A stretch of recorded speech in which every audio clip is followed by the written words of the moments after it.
Hello नमस्कार बच्चों, कैसे हो आप सभी लोग। उम्मीद करते हैं कि आप सभी लोग अच्छे होंगे और आप सभी लोग की पढ़ाई जो है बिल्कुल ही अच्छी तरीके से चल रही होगी।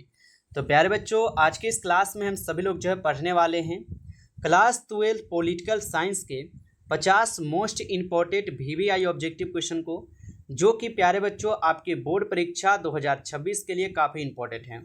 तो प्यारे बच्चों, यदि आप भी 2026 में एग्जाम देने जा रहे हो तो प्यारे बच्चों इस क्लास को आप अच्छे से जरूर देख लीजिए लास्ट तक, और इस क्लास में दिए जाने वाले सभी प्रश्नों को आप अच्छे से जरूर याद कर लीजिए, क्योंकि बच्चों आपके पेपर में यहाँ से प्रश्न सीधे सीधे देखने को मिलने वाले हैं।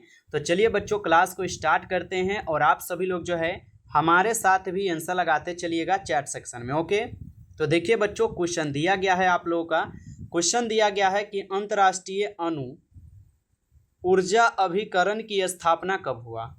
बताइए कि अंतर्राष्ट्रीय अणु ऊर्जा अभिकरण की स्थापना बच्चों कब हुआ था। बच्चों ये सभी क्वेश्चन काफ़ी इंपॉर्टेंट और VVI सेलेक्टेड क्वेश्चन है, अच्छे से आप इनको याद कर लीजिएगा। तो यहाँ पे इस क्वेश्चन का आपका सही जवाब जो है बच्चों, सही जवाब बी हो जाएगा। ठीक है, यहाँ पे 1957 आप लोग का बिल्कुल सही जवाब है, याद रखना आप लोग। अगला प्रश्न देखिए आप सभी लोग, यहाँ पे क्वेश्चन दिया गया है और क्वेश्चन दिया गया है बच्चों कि किसने कहा कि धर्म लोगों के लिए अफीम है। बताइए बच्चों, किसने कहा कि धर्म जो है ना ये लोगों के लिए अफीम हो जाएगा। तो ये कहे थे मार्क्स बच्चों, ऑप्शन सी यहाँ पे सही जवाब है, मार्क्स कहे थे, याद रखना आप लोग। अगला प्रश्न आता है आप सभी लोग का, यहाँ पे 3 नंबर है और क्वेश्चन दिया गया है कि गलवान घाटी कहाँ पर अवस्थित है। बताइए कि गलवान घाटी जो है ना बच्चों कहाँ पर अवस्थित है। तो गलवान घाटी आपको पता है लद्दाख में है, ऑप्शन ए आपका सही जवाब है, लद्दाख में। आप सभी लोग जो है इनको अच्छे से याद रखिएगा। चलिए अगला प्रश्न देखिएगा आप सभी लोग, यहाँ पे क्वेश्चन आता है आप लोग का 4th नंबर है। क्वेश्चन है कि किस पृथ्वी सम्मेलन ने पर्यावरण को विश्व राजनीति के रूप में ला दिया। बताइए बच्चों, किस पृथ्वी सम्मेलन ने पर्यावरण को विश्व राजनीति के केंद्र में ला दिया। तो ये ला दिए हैं बच्चों 1992 में, ऑप्शन ए आपका सही जवाब है 1992 में, याद रखना आप लोग। चलिए अगला प्रश्न देखते हैं हम सभी लोग, यहाँ पे क्वेश्चन देखिएगा 5 नंबर है। क्वेश्चन है 1992 में किस शहर में पृथ्वी सम्मेलन हुआ। तो 1992 में जो है किस शहर में जो है ना पृथ्वी सम्मेलन हुआ है, बता दीजिएगा। तो रियो डी जेनेरियो में हुआ है, बिल्कुल सही जवाब बच्चों, बी लगाए हो तो आपका सही जवाब है बी, याद रखना। चलिए आगे देखते हैं, आगे क्वेश्चन क्या आता है आपका। क्वेश्चन आता है आप सभी लोग का 6 नंबर, और 6 नंबर क्वेश्चन है कि भूमंडलीकरण किस विचारधारा पर जो है ना टीका है। तो भूमंडलीकरण किस विचारधारा पर टीका है। तो ये आपके उदारवादी पर टिके हुए हैं, ऑप्शन सी सही जवाब है, उदारवादी पे, याद रखना। अगला प्रश्न आता है आप सभी लोग का, यहाँ पे 7th नंबर क्वेश्चन है। क्वेश्चन दिया गया है कि निम्नलिखित में से कौन भूमंडलीकरण का आलोचक नहीं है। बताइए कि निम्नलिखित में से कौन भूमंडलीकरण का आलोचक नहीं है। तो मनमोहन सिंह आप लोग लगा दीजिएगा, यह जो है आपके भूमंडलीकरण का आलोचक नहीं है बच्चों, याद रखना आप लोग। चलिए आगे देखिएगा, यहाँ पे क्वेश्चन आपका आता है 8 नंबर है बच्चों कि भारतीय अर्थव्यवस्था है। बताइए कि भारतीय अर्थव्यवस्था कैसा है बच्चों। तो भारतीय अर्थव्यवस्था जो ये मिश्रित अर्थव्यवस्था है, ऑप्शन सी सही जवाब है, मिश्रित अर्थव्यवस्था, याद रखना। चलिए आगे देखिएगा बच्चों, यहाँ पे आप लोग का 9th नंबर क्वेश्चन है ना। वैश्वीकरण के 4 आधारभूत आयामों की पहचान किसने की। बताइएगा बच्चों, वैश्वीकरण के 4 आधारभूत आयामों की पहचान किसने की थी। तो ये पहचान किए गए थे IMF के द्वारा, ऑप्शन ए आपका सही जवाब है बच्चों, यहाँ पे आप लोग जो है याद रखिएगा इनको। चलिए अगला प्रश्न यहाँ पे आता है आप लोग का, यहाँ पे 10th नंबर है और क्वेश्चन दिया गया है कि यूनिसेफ का मुख्यालय कहाँ है। तो यूनिसेफ का जो मुख्यालय है ये आपके न्यूयॉर्क में है, ऑप्शन यहाँ पे आपका बी सही जवाब है, न्यूयॉर्क में है। आप लोग अच्छे से इनको याद रखना। चलिए आगे यहाँ पे प्रश्न आता है बच्चों, 11th नंबर है, आंसर लगाते रहिए सभी लोग। क्वेश्चन है कि क्या भारत IMF का सदस्य है। बताइए सभी लोग कि क्या भारत जो है IMF का सदस्य है। तो क्या बताएंगे आप सभी लोग, बताइए। तो इस क्वेश्चन का आप लोग सही जवाब लगाएंगे संस्थापक सदस्य हैं। ठीक है, संस्थापक सदस्य है, ऑप्शन ए सही जवाब है, संस्थापक सदस्य। चलिए आगे देखिएगा बच्चों, यहाँ पे क्वेश्चन आता है आप लोग का, यहाँ पे 12th नंबर है। IMF के कितने सदस्य हैं। तो IMF के जो है कुल आप लोग लगा दीजिएगा 190 सदस्य हैं, ऑप्शन यहाँ पे आपका डी सही जवाब है, याद रखना। यहाँ पे आपका अगला प्रश्न आता है बच्चों, यहाँ पे क्वेश्चन है 30 नंबर। वैश्वीकरण है, बताएंगे। वैश्वीकरण हो जाएंगे। तो वैश्वीकरण जो है बहुआयामी परिघटना है। ऑप्शन यहाँ पे आपका बी जो है इस क्वेश्चन का यहाँ पे बिल्कुल सही जवाब है। ऑप्शन बी को आप लोग लॉक कीजिएगा। चलिए आगे देखिए यहाँ पे क्वेश्चन क्या है। आप लोग का क्वेश्चन दिया गया है 40 नंबर है और क्वेश्चन दिया गया है कि भूमंडलीकरण का अर्थ होता है। तो भूमंडलीकरण का जो अर्थ होता है ये क्या होता है, तो आप सभी लोग जो है याद रखिएगा। भूमंडलीकरण का अर्थ जो है यहाँ पर हो जाएंगे आपके इनमें से सभी, ठीक है। ऑप्शन डी इस क्वेश्चन का सही जवाब है आपका, इनमें से सभी होगा। चलिए आगे देखिएगा यहाँ पे आपका क्वेश्चन आता है 50 नंबर है। क्वेश्चन है कि भारत के प्रथम कानून मंत्री कौन थे। चलिए बच्चों लगाएंगे, भारत के प्रथम कानून मंत्री कौन थे। देखिए बच्चों, जितने भी बच्चे क्लास को पढ़ रहे हो आप लोग एक एक लाइक कर लीजिए क्लास को, ठीक है। ज़्यादा से ज़्यादा आप लोग को क्लास को लाइक कर लेना है। जो भी बच्चे अभी तक लाइक नहीं किए हों लाइक कर लीजिए। और चैनल पे पहली बार बच्चों जुड़े हो, अगर आप आर्ट्स के स्टूडेंट हो तो आप जरूर चैनल को सब्सक्राइब करके ऑल नोटिफिकेशन को दबा लीजिए, क्योंकि बच्चों आपके जो यहाँ पे आर्ट्स की तैयारी बिल्कुल अच्छी तरीके से कराई जाती है। और जो ये आप क्लास पढ़ रही हैं आपके 2026 वालों के लिए हैं। अगर आप 2026 में एग्जाम देने वाले हो बच्चों तो आप जरूर इन प्रश्न को याद कर लीजिए। और चैनल पे पहली बार जुड़े हो तो आप सब्सक्राइब करके भी जुड़ जाइए, ठीक है। बताइए भारत के प्रथम कानून मंत्री कौन है। तो भारत के प्रथम कानून मंत्री थे बच्चों, याद रखना BR अम्बेडकर जी थे। ऑप्शन ए आपका सही जवाब है। आगे देखिए क्वेश्चन आता है बच्चों आप लोग का 60 नंबर है कि अध्यक्षात्मक शासन का उदय सर्वप्रथम किस देश में हुआ। तो अध्यक्षात्मक शासन का जो उदय है सर्वप्रथम बच्चों याद रखना अमेरिका में हुआ था। आगे यहाँ पे आपका प्रश्न आता है कितना 70 नंबर है और क्वेश्चन दिया गया है आप सभी लोगों का कि भारत में संविधान संशोधन की प्रक्रिया किस देश से ली गई है। तो भारत में संविधान संशोधन की प्रक्रिया किस देश से ली गई है। दक्षिण अफ्रीका से आप लोग लगा दीजिएगा। ऑप्शन बी सही जवाब है, दक्षिण अफ्रीका से। अगला प्रश्न आता है आप सभी लोग का यहाँ पे कि राष्ट्र निर्माण के मार्ग में बाधाएं क्या है। तो राष्ट्र निर्माण के मार्ग में बाधाएं क्या हो जाएंगे, तो ये क्षेत्रवाद है, भाषाओं की विविधता है और जातिवाद है। ये सभी है बच्चों यहाँ पे याद रखना। चलिए आगे देखिएगा यहाँ पे क्वेश्चन है वर्तमान में भारत में कितने राज्य हैं। तो अभी आपको पता है वर्तमान में कुल आपके 28 राज्य है। कितने केंद्र शासित प्रदेश है, तो 8 केंद्र शासित प्रदेश हैं, याद रखना। आगे प्रश्न आता है निम्न में से किस राज्य में विधान परिषद है। तो निम्न में से किस राज्य में विधान परिषद हो जाएंगे, तो बिहार में है, महाराष्ट्र में है, आंध्र प्रदेश में भी है। यानी कि यहाँ पे उपयुक्त सभी में है। सबतर क्या है, तो विधान परिषद है, याद रखना। आगे देखिए क्वेश्चन आता है आप लोग का यहाँ पे कि बिहार विधानसभा में कुल कितने सदस्यों की संख्या कितनी है। तो बिहार विधानसभा में कुल सदस्यों की संख्या पूछा है तो 243 है। यहाँ पे ऑप्शन ए आपका सही जवाब है, 243 है। अगला प्रश्न देखिएगा आप सभी लोग यहाँ पे क्वेश्चन है कि बिहार किस तरह का गणतंत्र है। बताइए, सॉरी भारत पूछा है बच्चों, भारत किस तरह का गणतंत्र है। तो भारत जो है आपको पता है धर्मनिरपेक्ष है, समाजवादी है और संप्रभु भी है। यानी कि बच्चों हमारा डी हो जाएगा, इनमें से सभी है। आगे देखना क्वेश्चन आता है आप लोग का यहाँ पे 23 है। क्वेश्चन है कि निम्न में से कौन प्रधानमंत्री रिजर्व बैंक ऑफ इंडिया के गवर्नर रह चुके हैं। तो निम्न में से कौन प्रधानमंत्री है जो रिजर्व बैंक ऑफ इंडिया के गवर्नर रह चुके हैं। तो मनमोहन सिंह आपको पता होगा जो रिजर्व बैंक ऑफ इंडिया के क्या है, तो यहाँ पे क्या है, तो गवर्नर रह चुके हैं। अगला प्रश्न है एक्ट ईस्ट नीति किसे प्रधानमंत्री द्वारा शुरू की गई थी।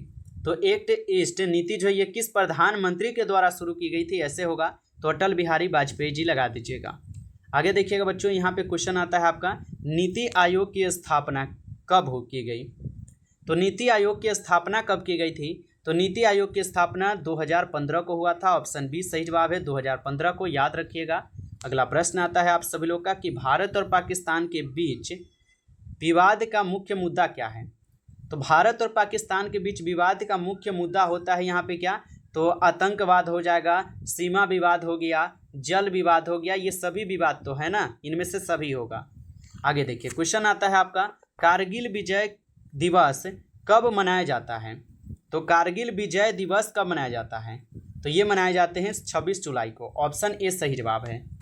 आगे देखिएगा यहाँ पे क्वेश्चन आता है आप लोग का यहाँ पे 28 है और क्वेश्चन दिया गया है कि पंचशील सिद्धांत के प्रतिपादक कौन है।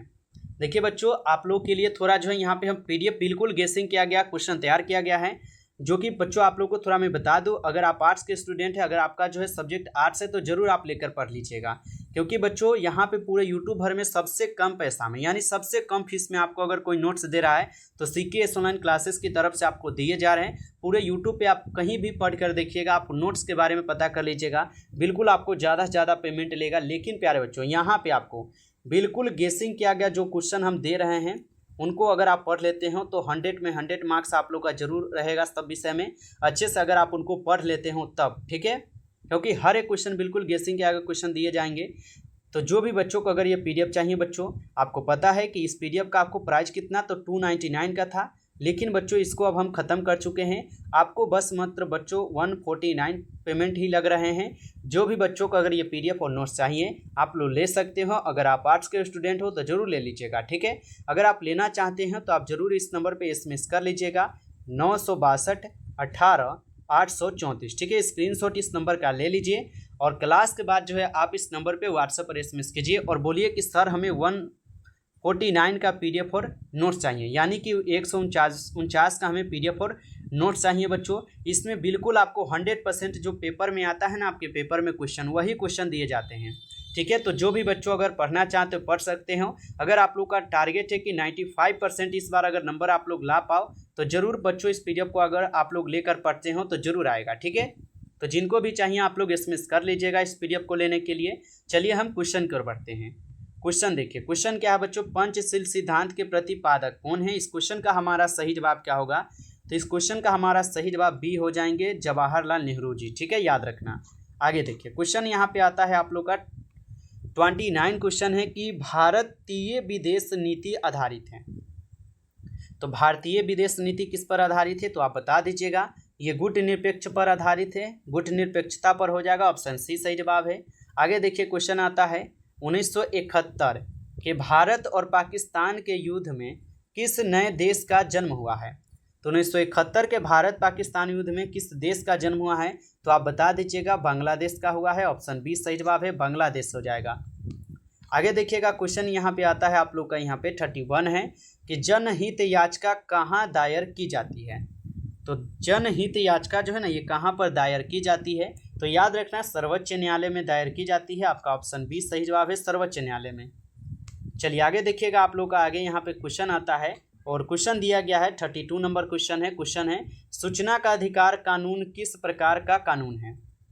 तो सूचना का अधिकार कानून ये किस प्रकार का कानून होगा बच्चों, तो याद रखना यह हो जाएंगे कानूनी अधिकार, ऑप्शन A सही जवाब है, कानूनी अधिकार। चलिए आगे देखिएगा क्वेश्चन आता है कि संपत्ति के अधिकार को कानूनी अधिकार कब बनाया गया।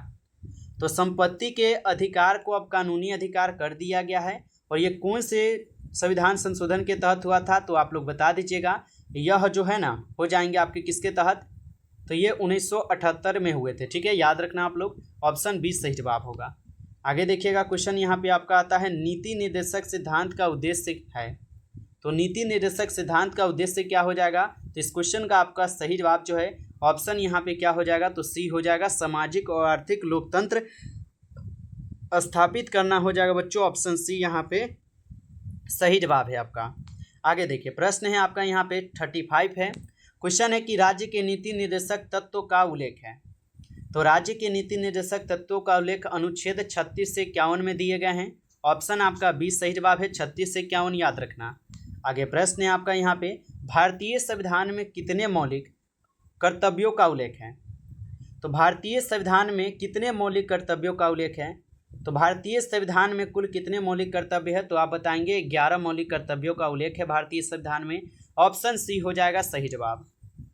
आगे देखिए क्वेश्चन है यहाँ पे कि कौन सा अनुच्छेद मंत्रिमंडल की नियुक्ति व पदच्युति से संबंधित है। तो यहाँ पे सीधा सा बात कहा जा रहा है कि कौन सा अनुच्छेद जो मंत्रिमंडल की नियुक्ति से यहाँ पे संबंधित हो जाएंगे, तो बच्चों बता दीजिएगा ये हो जाएंगे अनुच्छेद 75, ठीक है, ऑप्शन D यहाँ पे आपका सही जवाब हो जाएंगे। चलिए आगे देखते हैं अगला क्वेश्चन देखिएगा, यहाँ पे आपका क्वेश्चन आता है 38 क्वेश्चन है, भारत के किस राष्ट्रपति ने पॉकेट वीटो का प्रयोग किया था। तो भारत के किस राष्ट्रपति ने पॉकेट वीटो का उपयोग किया है, तो बता दीजिएगा ये ज्ञानी जैल सिंह जो पॉकेट वीटो का यहाँ पे जो है ना यहाँ पे प्रयोग किए थे, आप लोग याद रखिएगा। आगे देखिएगा प्रश्न यहाँ पे आता है नक्सलवाद की शुरुआत कहाँ से होती है।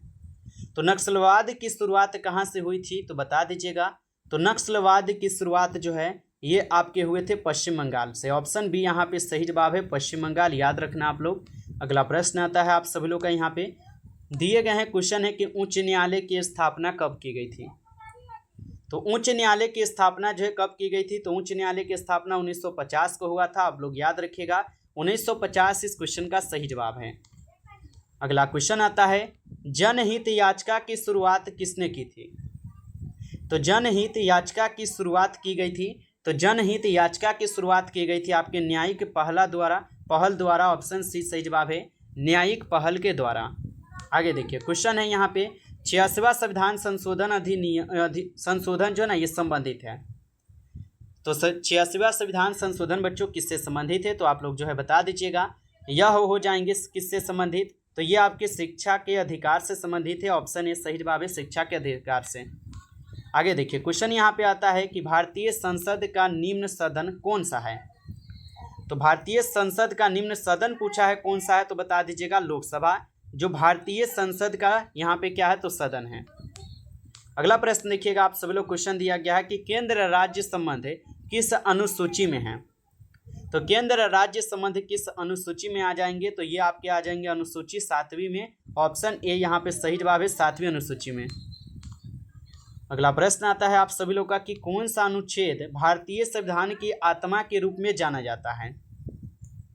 तो अनुच्छेद आपको 32 पता होगा। ये अनुच्छेद 32 जो है ये भारतीय संविधान की आत्मा के रूप में जाने जाते हैं, और ये डॉक्टर भीमराव अम्बेडकर जी के कहने के अनुसार। ठीक है, आगे देखिए क्वेश्चन यहाँ पे आता है अध्यादेश जारी करने का अधिकार राष्ट्रपति का कौन सा अधिकार है। तो अध्यादेश जारी करने का अधिकार राष्ट्रपति का कौन सा अधिकार हो जाएगा, तो ये आपके हो जाएंगे कौन सा अधिकार बता दीजिएगा। तो यह आपका हो जाएगा यहाँ पे कौन सा अधिकार, विधायी अधिकार। ठीक है, ऑप्शन ए कीजिएगा, विधायी अधिकार हो जाएगा। अगला प्रश्न देखिएगा आप सब लोग, क्वेश्चन आता है कि हम भारत के लोग शब्द का प्रयोग भारतीय संविधान के किस भाग में किया गया है। तो हम भारत के लोग शब्द का प्रयोग पहले तो ये कहाँ से लिए गए हैं, तो आप बता दीजिएगा। ये हम लोग लिए गए हैं कहाँ से, तो अमेरिका से लिए हैं। ठीक है, इतना जरूर याद रखिएगा, ये अमेरिका से लिए गए हैं। और ये कौन से भाग में है आपको ये बताना है, तो आप बता दीजिएगा। भाग ये हो जाएंगे आपके कहाँ पे, बता दीजिए सभी लोग एक बार। तो ये प्रस्तावना में हो जाएगा। ठीक है, प्रस्तावना में होगा, भाग में नहीं होगा। आगे देखिए प्रश्न है आपका यहाँ पे संविधान की 11वीं अनुसूची में कितने विषय हैं। तो संविधान की जो 11वीं अनुसूची है इसमें कुल कितने विषय बताए गए हैं, तो 22 विषय हैं। 22 विषय है ना, नहीं 22 नहीं 29 विषय होगा ना बच्चों, ऑप्शन बी होगा। ठीक है, ऑप्शन बी कीजिएगा सही जवाब, 29 विषय हैं। चलिए आगे देखिएगा क्वेश्चन है निम्नलिखित में से कौन सा शब्द प्रस्तावना में 42वें संविधान संशोधन द्वारा जोड़ा गया। तो निम्नलिखित में से कौन सा शब्द प्रस्तावना में 42वें संविधान संशोधन के द्वारा जोड़े गए हैं। समाजवाद लगा दीजिएगा बच्चों, ऑप्शन ए सही जवाब है, समाजवाद है।